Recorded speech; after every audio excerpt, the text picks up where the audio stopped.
जंगल के बीचों बीच टार्ज़न दरख्तों पर झूलता हुआ जा रहा था कि अचानक उसे दरिया के किनारे से एक हल्की सी पुकार सुनाई दी। वो फौरन नीचे उतरा और देखा कि एक लड़की जेन फिसलकर पत्थरों के बीच फंस गई है। टार्ज़न ने अपनी ताकत से भारी पत्थर हटाए और जेन को बचा लिया। जेन ने जब उसकी आंखों में देखा तो पहली बार जंगल में खुद को महफूज महसूस किया। टार्ज़न ने भी पहली बार दिल की धड़कन को अलग अंदाज में पाया और शर्मीला सा मुस्कुरा दिया।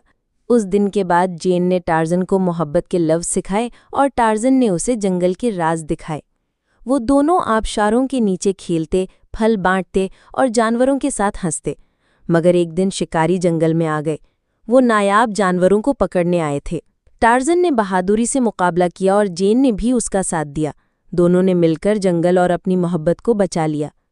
आखिर में जेन ने टार्ज़न का हाथ थामा और कहा, मेरी असल मुहिम दुनिया में नहीं बल्कि यहाँ तुम्हारे साथ है। यूं शुरू हुआ टार्ज़न की जिंदगी का सबसे बड़ा एडवेंचर, मोहब्बत का